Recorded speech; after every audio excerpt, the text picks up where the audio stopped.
और दोस्तों स्वागत है आपका दृष्टि न्यूज़ पर। दोस्तों जैसा कि आपको ज्ञात है कि कल हमने एक वीडियो अपलोड किया था जो कि फ्री कोचिंग से रिलेटेड था। और तो उसको अपलोड करने के बाद हमारे काफ़ी फ्रेंड्स को कन्फ्यूज़न है, वो काफ़ी कमेंट भी कर रहे हैं। तो उन सबका कन्फ्यूज़न के लिए को दूर करने के लिए वीडियो बनाया जा रहा है। साथ ही साथ इस वीडियो में आपको ये भी हम बताएंगे कि इस फॉर्म को कैसे भरना है दोस्तों, क्योंकि हमारे एक दो फ्रेंड्स हैं जिन्होंने कमेंट किया था कि मतलब उनको इशू आ रहा है ग्रेजुएशन और 10th 12th वगैरह के क्वालिफिकेशंस वगैरह में। तो आपको बता देंगे कि भाई इसको भरना कैसे है। ठीक है दोस्तों। तो दोस्तों देखिए, सबसे पहले हम आ गए हैं ये FAQ सेक्शन पे, जहाँ पे आपको जो भी आपके क्वेश्चंस हैं वो उनका सबका जवाब मिल जाएगा। ठीक है, आपको हम नीचे से ही शुरू करते हैं। इसमें सबसे पहले क्वेश्चन पूछा गया था कि जो फीस है वो मतलब कैसे मतलब देनी होगी या क्या करना होगा, तो उसके बारे में हम आपको बता देते हैं। तो दोस्तों सबसे किसी भी कोचिंग में आप कोचिंग ले रहे हैं और आपको पता है कि हाँ चलो हम इस कोचिंग में लेंगे, तो उसके लिए आपको 4,000 रुपये मंथली मिलेंगे। लेकिन जो कोचिंग की फ़ीस है वो आपको एक साथ पहले जमा करानी होगी। ठीक है, फिर जो रिसिप्ट है और जिस बैंक अकाउंट से आपको जमा कराएंगे, जैसे आप स्टूडेंट हैं तो आपके फादर या मदर के अकाउंट से आपकी फ़ीस जमा कराएंगे, तो उसकी पासबुक की एक आपको कॉपी और जो फ़ीस की रिसिप्ट वो आपको अपलोड करनी पड़ेगी। वो हम आपको बताते हैं, जैसे इसमें वो लिखा हुआ है। तो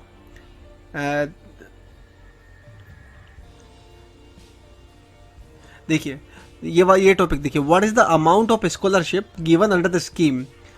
the answer is course fee, the actual coaching fee और the prescribe maximum fee under the scheme whichever is less shall be paid through DBT in a single instalment. ठीक है, DBT मतलब डायरेक्ट बेनिफिट ट्रांसफ़र, ये आप ध्यान रखिए। मतलब आपको डायरेक्ट आपके बैंक अकाउंट में ये आपको मिल जाएगी। To be release within 2 week from the date of candidate uploads the fee of total fee paid by him or to the institute online along with the relevant photocopy of his her passbook indicating payment of the sent amount to the institute and a certificate from the institute that he or she has enrolled himself in the course and has already paid total course fee। ठीक है दोस्तों, ये 3 चीज़ें आपको इसमें आपको लगानी पड़ेगी। वो कैसे लगानी है वो सब आपको जब आपका सिलेक्शन हो जाएगा तो आपको इंडिकेशन और आपको इंटीमेशन के रूप में एक मेल वगैरह सब आ जाएगा। ठीक है, तो आपको बता देते हैं कि एक तो आपको फ़ोटो को भी आपको देनी होगी बैंक अकाउंट की, जिसमें से आपका जो अमाउंट के वो डेबिट हुआ होगा वो फ़ोटो कॉपी लगेगी। साथ ही साथ जो फीस की जो वो है रिसिप्ट वो लगेगी। और थर्ड चीज़ ये है कि जो भी आप इंस्टीट्यूट में एनरोल कर रहे हैं तो वो जो इंस्टीट्यूट है वो एक लेटर देगा कि ये जो स्टूडेंट है ये हमारे यहाँ एनरोल है। ठीक है, उन तीनों को आपको मतलब आपके पास होना चाहिए वो। और हो सकता है कि फ्यूचर में ये मतलब सिलेक्शन होने के बाद आपको एक पोर्टल दें, वहाँ पे आपको ये चीज़ें अपलोड करनी पड़े। ठीक है, और अब देख लेते थे स्टाइपेंड क्या है। The monthly stipend of Rs 4,000 per student will be released to the student through DBT in one installment after completion of the coaching period। ठीक है, and after appearing in the exam for which coaching has been taken, for claiming this the student has to upload the whole ticket of the exam along with self certification that he has completed the coaching and taken the exam। Okay, in case the exam is not taken within 1 year of the completion of the coaching and proof therefore is not submitting accordingly, the student shall forfeit his her claim to the stipend। समझ रहे हैं ये चीज़? ये है कि आपको 4,000 रुपये के हिसाब से आपको इंस्टॉलमेंट दे दिया जाएगा। ठीक है, लेकिन आपको 1 साल के अंदर अंदर कोई एग्ज़ाम देना पड़ेगा, जिसकी जैसे SSC का आपने कोचिंग कर रहे तो 1 साल में आपको SSC का आपको दिखाना पड़ेगा। ठीक है, वहाँ पर तो फिर जब आप होल टिकट वगैरह अपलोड करेंगे तो आपको ये 4,000 रुपये के हिसाब से आपको मिल जाएगा। या बाकी जो भी मतलब इसमें जो हमने कल आपको बताया था, कल वाला वीडियो का लिंक भी हम आपको नीचे आपको लिंक भी प्रोवाइड करवा देंगे, जब वहाँ से आप जा कर के देख सकते हैं कौन कौन सी कोचिंग थी और क्या क्या उसमें कौन कौन से कोर्सेज अवेलेबल थे। ठीक है, ये कि are there any minimum marks criteria for applying under the scheme. The student must have secured the 50% marks of the class 10th in respect of competitive exam for which the qualifying eligibility is class 12th का भर रहे हैं तो आपके पास 10th का वो देखा जाएगा। 50% मार्क्स होने चाहिए, 50% से कम है तो आप अप्लाई नहीं कर सकते हैं। ठीक है। Similarly the student must have secured the 50% marks in the class 12th in respect of the competitive exam for which the qualifying eligibility is graduation. Graduation है तो 12th का मार्क्स आपको देखे जाएंगे, उसमें भी आप 50% मिनिमम होने चाहिए। How many time one can avail the benefit under the scheme? Benefit under the scheme can be availed bye particular student not more than twice. ठीक है, जैसे इस एक साल कर लिया, फिर नेक्स्ट साल भी आप वो कर सकते हैं, 2 बार से ज़्यादा आप इसको अवेल नहीं कर सकते। ठीक है। Can one person simultaneously avail the benefit of similar other scheme of central state government? The candidate can not avail any other scholarship benefit of similar coaching scheme of the central of state UT governments. समझ में आया ये चीज़ आपको दोस्तों? ये चीज़ ऐसी है कि जिससे कि मान लीजिए आप आईएएस की कोचिंग भी कर रहे हैं, ठीक है, और आपको मान लीजिए कि आपकी जो स्टेट है उसके अंदर कोई दूसरी जॉब भी निकल रखी है, तो आप उसकी कोचिंग भी साथ साथ चल रहे हैं, तो ये दोनों एक साथ अवेल नहीं हो सकते हैं। ठीक है, ये चीज़ आपको ध्यान रखनी है। मेनली तो यही चीज़ें हैं दोस्तों। इनकम सर्टिफिकेट आपको करना पड़ेगा पेरेंट्स का। ठीक है, बाकी ये जो FAQ वाला सेक्शन है इसको भी हम नीचे लिंक आपको प्रोवाइड करवा देंगे, वहाँ से आप डाउनलोड करके देख सकते हैं। ठीक है दोस्तों, अब हम चलते हैं कि इसके अंदर इसको फॉर्म को कैसे भरना है। तो देखिए दोस्तों, ये आपके पास पोर्टल है। पोर्टल में सबसे पहले हम इसको रजिस्टर करेंगे। ठीक है, देखिए रजिस्टर में NSP और ये PMS बेनिफिशियरी आईडी वगैरह ये तो आपको नहीं भरना है।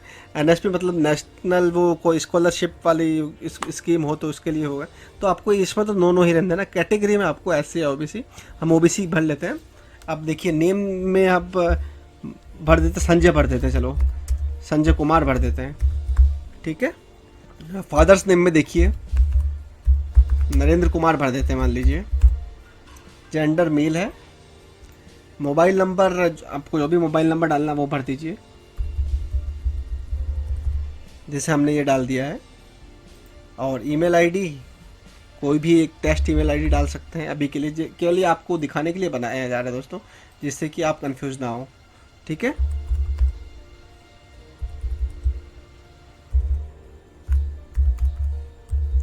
लेकिन ये जो आपको ओरिजिनल डालना है, क्योंकि इसके ऊपर ही इंटीमेशन आएगा आपके लिए आपके पास। ठीक है, डेट ऑफ बर्थ हम डाल देते हैं 1985 अप्रैल। ठीक है, ये डाल दिया है। अब इसमें रख देते हैं जो भी आपको पासवर्ड रखना है। इसमें आपको एक कैपिटल लेटर और एक स्मॉल लेटर वगैरह ये सब चीज़ें आपको रखनी है। ठीक है, इसको हम कॉपी कर लेते हैं। और आप मान लीजिए राजस्थान में का भरना है तो ये राजस्थान का भर दीजिए। और 10th बेस्ड सर्टिफिकेट नंबर, तो आपका 10th बेस्ड सर्टिफिकेट का नंबर ये आप डाल सकते हैं। ईयर ऑफ 10th पास ऐसे डाल सकते हैं। ठीक है, और ये जो कैप्चा है वो आपको इसमें डालना है। रजिस्टर करना है, रजिस्टर पे क्लिक करना है और इसको सेव कर लेना है। ठीक है, you have been registered successfully और email will be used as user ID for login, sign in the filling the form. अब ये आपका होने के बाद दोस्तों ये मैसेज आ जाएगा ऊपर। ठीक है, सक्सेसफुली आप रजिस्टर हो गए। अब एक बार हम लॉगिन पे क्लिक करेंगे और जो हमारा ये था वो हमने ये भर दिया है, वो हमने मतलब यहाँ से कैप्चर कर लिया है। देखिए अब इसके अंदर ये कैप्चर डालेंगे। अब साइन इन करना है आपको। ठीक है दोस्तों, तो आपका नाम इधर आ जाएगा और एप्लीकेशन फॉर्म यहाँ खुल जाएगा, वो हम बता रहे हैं। देखिए कुछ चीज़ें जो आपने भरी थी वो पूरी भर के आ जाएगी। ठीक है, यहाँ आपको फादर्स नेम वगैरह जो भी इसमें बाकी चीज़ है वो आपको भर देनी है। ठीक है दोस्तों, यहाँ आधार नंबर भर देना है, मैरिटल स्टेटस भर देना है, domicile state, city, current address, permanent address. ठीक है, और examination detail for coaching is required, coaching आप किसकी लेना चाह रहे हैं वो आप बताइए। ठीक है, ये सारी चीज़ें आपको दोस्तों यहाँ भरनी, और इसमें कन्फ्यूज होने की जरूरत नहीं। 12th के डिटेल को आपको यहाँ डालना है सारी चीज़ें, फिर 10th की डिटेल यहाँ डालनी है, और मार्क्स वगैरह टोटल मार्क्स कितने ऑब्टेन किए हैं आपने, ये सारी चीज़ें इधर डालनी है, ठीक है। तो ये कोई बड़ा फॉर्म नहीं है दोस्तों, ये आराम से आप भर सकते हो और इसमें कन्फ्यूजन होने की आपको ज़रूरत नहीं है, ठीक है। तो इसमें कुछ डॉक्यूमेंट्स वगैरह भी अपलोड करना पड़ेगा दोस्तों आपको, ये सारी चीज़ें आप इसमें कर सकते हैं, ठीक है। तो ये पूरा भर के इसमें कोई कन्फ्यूजन होने वाली बात नहीं है दोस्तों, आपको पहले रजिस्टर करना है, फिर ये सारी डिटेल भरनी है और 31 तारीख है, ठीक है। आपसे अनुरोध है कि एक भी गलती मत करिएगा, आराम से आप पूरा होने के बाद सेव करके रखिएगा, आप देखते रहिएगा और देखिएगा कि इसमें कोई गलती तो नहीं है। जैसे आज भरना, आप पूरा भर लीजिए, ठीक है, और 2-3 दिन बाद सबमिट कर दीजिए जब आपका माइंड फ्रेश हो, एक बार वापस चेक करके, क्योंकि दोस्तों टाइपिंग में मिस्टेक हो जाती है, कभी किसी चीज़ की मिस्टेक हो जाती है, तो उन सभी को ध्यान रखते हुए, ठीक है दोस्तों। बाकी और भी कुछ कन्फ्यूजन है तो आप पूछिएगा और हम उसका जवाब जरूर देंगे। इसका लिंक वगैरह तो आपको हमने दे ही दिया है, FAQ का लिंक हम जरूर प्रोवाइड करवा देंगे, ठीक है दोस्तों। चैनल पर नए हैं तो चैनल को सब्सक्राइब कर लीजिए, वीडियो पसंद है तो लाइक कर लीजिए। Thank you.